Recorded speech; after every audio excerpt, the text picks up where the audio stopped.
بسم اللہ الرحمن الرحیم۔ السلام علیکم ورحمۃ اللہ وبرکاتہ۔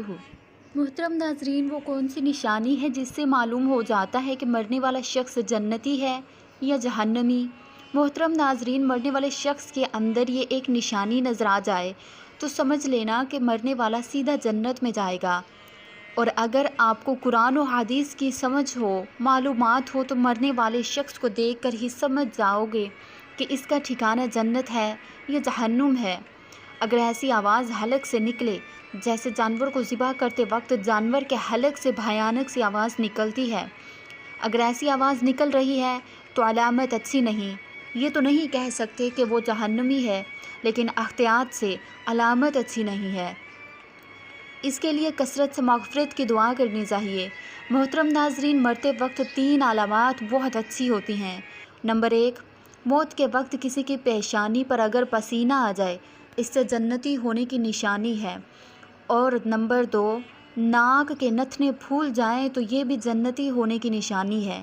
نمبر 3، اگر آنکھ سے آنسو آ جائیں تو یہ بھی جنتی ہونے کی نشانی ہے۔ اور اگر زبان پر کلمہ جاری ہو جائے تو سبحان اللہ، اس کے کیا ہی کہنے ہیں۔ رسول اللہ صلی اللہ علیہ وآلہ وسلم فرماتے ہیں کہ جس کی زندگی کا پہلا کلام کلمہ ہو اور جس کی زندگی کا آخری کلام بھی کلمہ ہو، اگر اس نے 1000 سال زندگی گزار کر گناہ کیے ہیں تو بھی قیامت کے دن اس سے کوئی بھی سوال و جواب نہیں ہوگا اور اس کی بخشش کر دی جائے گی۔ اب یہ بات ہے کہ ایک وہ جس کی زبان پر کلمہ جاری ہوا، جبکہ ایک وہ جس کی زبان پر کلمہ ہی جاری نہیں ہوا۔ اس کے متعلق چند باتیں ہیں، پوری توجہ سے جان لیجئے۔ نمبر 1، حدیث پاک میں آتا ہے کہ دنیا میں جو لوگ مسواک کثرت سے کرتے ہیں، انشاءاللہ اللہ تبارک و تعالی جب وہ مریں گے اس کی زبان پر ضرور کلمہ جاری ہو جائے گا۔ ام المومنین حضرت عائشہ صدیقہ رضی اللہ تعالی عنہ فرماتی ہیں کہ نبی کریم صلی اللہ علیہ وآلہ وسلم نے ارشاد فرمایا کہ مسواک منہ کی صفائی کا ذریعہ ہے اور اللہ تبارک و تعالی کی خوشنودی حاصل کی جاتی ہے۔ لہٰذا رسول اللہ صلی اللہ علیہ وآلہ وسلم کی بہت تاکید فرماتے کہ اس کی اہمیت بتاتے، چنانچہ اس کی اہمیت ظاہر کرتے ہوئے فرماتے ہیں کہ اگر مجھے اپنی امت کی مشقت پر پڑ جانے کا اندیشہ نہ ہوتا تو میں انہیں ہر نماز کے وقت مسواک کرنے کا حکم دیتا۔ حضرت عائشہ رضی اللہ تعالی عنہا کہتی ہیں کہ جو نماز مسواک کرنے کے بعد پڑھی گئی ہو وہ بغیر مسواک کے نماز پڑھنے سے 70 گنا زیادہ افضل ہوتی ہے۔ نمبر 2، جو لوگ ہمیشہ باوضو رہتے ہیں تو مرتے وقت ان کی زبان پر بھی کلمہ جاری ہو جاتا ہے۔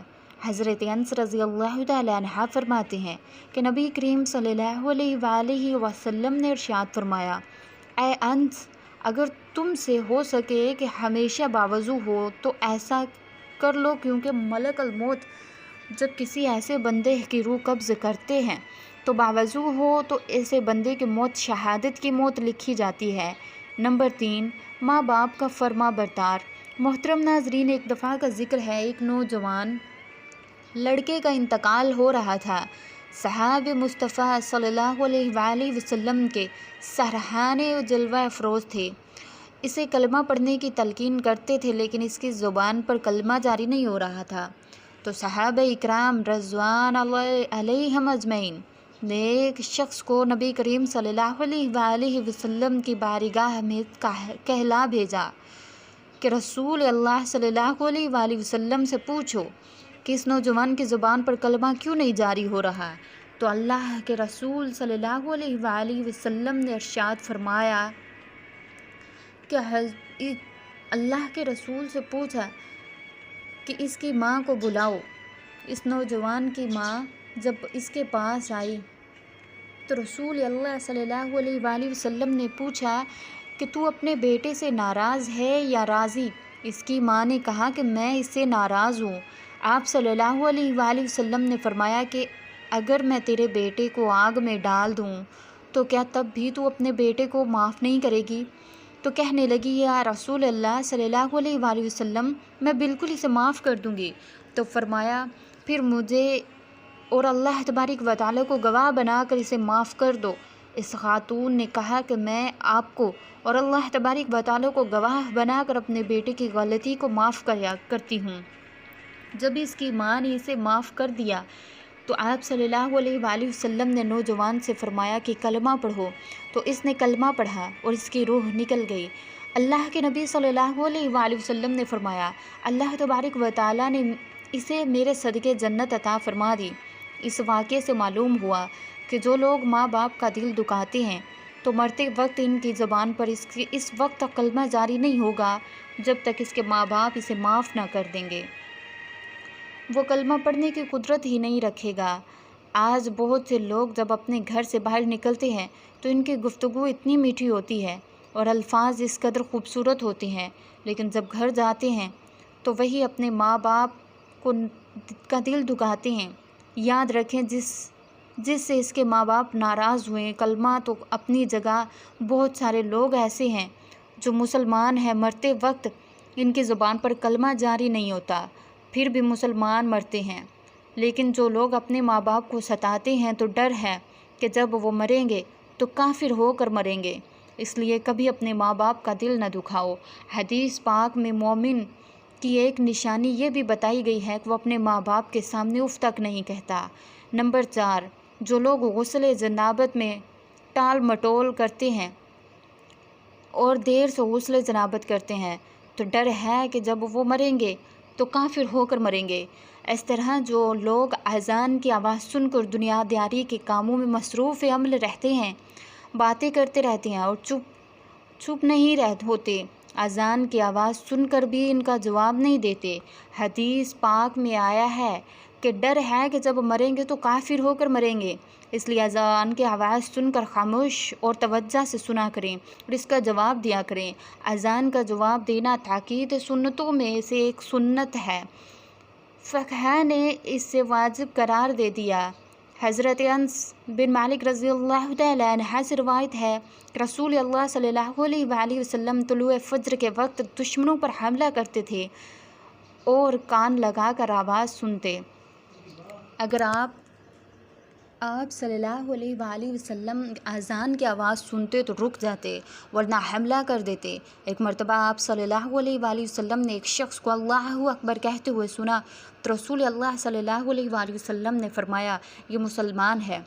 میں اسے اشہد ان لا الہ کہا تو آپ صلی اللہ علیہ وآلہ وسلم نے فرمایا کہ وہ جہنم سے آزاد ہو گیا۔ اس کے بعد جب لوگوں نے دیکھا تو وہ بکریوں کا چرواہا تھا۔ صحیح مسلم 382۔ محترم سامعین، موت کے وقت عالم صراقت میں کلمہ طیبہ نصیب ہونا موت کی سختیوں کو دور کرتا ہے۔ کلمہ پڑھنے سے خاتمہ ایمان پر ہوتا ہے، جان آسانی سے نکل جاتی ہے۔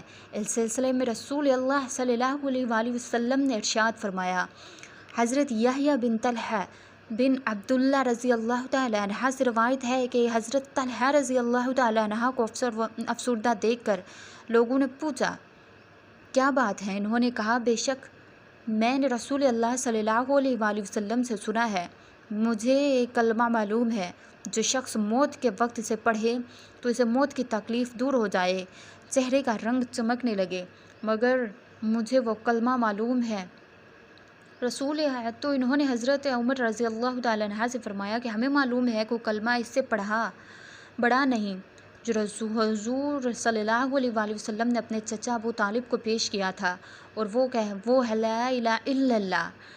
حضرت طلحہ نے پوچھا تو کیا یہی ہے؟ فاروق اعظم نے کہا واللہ یہی ہے۔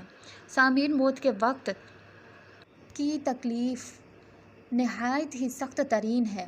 فرمایا گیا کہ جس جسم پر 340 تلوار کی ضربیں لگائی جائیں تو اتنی تکلیف نہیں ہوتی جنتی جسم سے جتنی جسم سے روح نکلتے وقت ہوتی ہے۔ کلمہ طیبہ یعنی لا الہ الا اللہ محمد رسول اللہ موت کے وقت ہونے والی تکلیف سے نجات کا ذریعہ ہے، لہٰذا کلمہ طیبہ کے ورد کی عادت بنا لیں تاکہ مرتے وقت موت کی تکلیف سے نجات مل جائے۔ اللہ تبارک و تعالیٰ سے دعا ہے کہ تمام مسلمانوں کو موت کے وقت کی تکلیف سے محفوظ و معمون فرمائے اور ہمارا خاتمہ ایمان پر نصیب فرمائے، میرا سنانا اور آپ کا سننا قبول و منظور فرمائے، آمین یا رب العالمین۔ محترم ناظرین، آپ سے درخواست ہے کہ اگر میری آج کی ویڈیو آپ کو پسند آ جائے، اگر آپ کے لیے معلوماتی ویڈیو ہو تو براہ کرم میرے چینل کو سبسکرائب اور میری ویڈیو کو لائک اور ویڈیو کو آگے ضرور شیئر کیجیے گا تاکہ آنے والی ویڈیو کا نوٹیفیکیشن آپ تک پہنچ سکے اور یہ نیک عمل آگے جاری ہو سکے۔